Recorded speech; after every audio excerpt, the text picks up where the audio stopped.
So hello and welcome to this next lesson, and this will be about sub-D modeling. And first of all, we should speak about what is sub-D modeling. Sub-D modeling is basically, as you might have guessed, or sub-D stands for subdivision, so it will be subdivision modeling.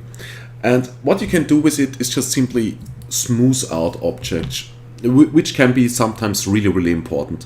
And it's also important that you get a nice modeling workflow also for the future, so that you don't mess up your own models, and it might look a little bit ugly in your final render when you mess up stuff. So we try to learn modeling right away in the right way. So let me show you this quickly what you can do. Let's say we just simply drop a cube here into the scene, and then we just simply need an object to make out of this cube, let's say a sub-D cube, and let's see what happens. So we drop in this subdivision surface and drop in our cube in it. Just simply drag and drop. And as you can see, now we get a sphere. So this subdivision surface just simply tries out to smooth the cube as much as it can. And of course, depending here on the subdivision that we have entered. For the subdivision renderer, so if I click on render right here now, it will be a little bit smoother because it has, for the renderer it has 3 subdivisions. And for the editor, it has 2 subdivisions right now. So if I up this here to 3, you will see we get a lot smoother edges here. If I up this here to 4, you will see it's almost completely round now. What we can do as well is just simply go display, go route shading lines, so we can see this a little bit better what's happening. And this is what our cube looks like right now. If I go down here with the subdivision editor, you will see this completely decreases. So it just simply tries to subdivide, subdivide, subdivide, subdivide. What we can do now is when we're making cuts to this cube. So first of all, let's make this cube editable. Let's hit the C key on your keyboard and let's make a right click. Let's go into poly mode, or maybe point mode, doesn't really matter. And let's select our knife tool. Restricted selection will tick off, and then just simply go to loop. If I make a loop now right here, a cut, it will just simply spawn a new line on the base object. I will see, okay, I don't really want to have so much smoothing where I make this cut right now. So it will try just to simply make a harder edge here. So let's just simply make a cut here. And as you can see, this is what's happening.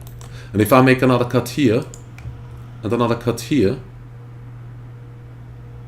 and then I go select loop selection, I can just simply select this loop here, go to my scale tool, or just simply hit the T key on my keyboard, and just simply scale this in. You will see this is what's happening. And if I deactivate the subdivision surface, this is how it looks right now. So this is our cube with 3 cuts in the middle, and then just simply a little bit scaled in. And if I activate this again, it looks like this. So we have a lot of possibilities here. So let's say I really want to have a hard edge right here on the top. So I will try to make this cut here as close to the upper edge as I can, so I get a really hard edge here. And that's still not enough, so let's make another cut, maybe in between those 2 lines. And then you will see I get here now a really hard edge. So this is exactly what is happening with sub-D modeling. We can smooth an object completely, but where we need hard edges, let's say we model a phone or something like that, we definitely need to try to cut at some certain points where we need those hard edges. And this is exactly what we will try now in the next lesson, where we'll try to model some parts of the iPhone 6s, and you will see how easy it really is to work in this sub-D modeling mode. It's really easy, and you get really fast used to it. And it's also really important because all you do here is that you are creating quads. So this means everything is just a simple quad. This is a quad, this is a quad, this is a quad, this is still a quad. As you can see, we have here 4 points, 1, 2, 3, 4 points, 1, 2, 3, 4 points. And it's really sometimes important that you don't mess up a model too much with all kind of triangles and stuff like that. I mean, there are many ways to make modeling, but sub-D modeling is definitely always the right way.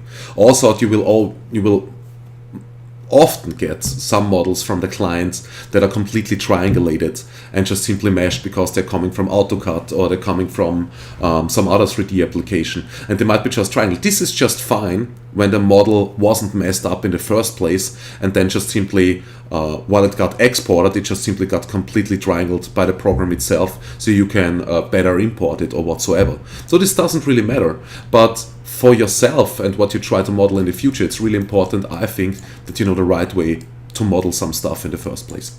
Okay, so this was just a little introduction to sub-D modeling, and the next lesson we will now really jump to the iPhone and try to create some parts. Thanks for listening, and see you in the next lesson.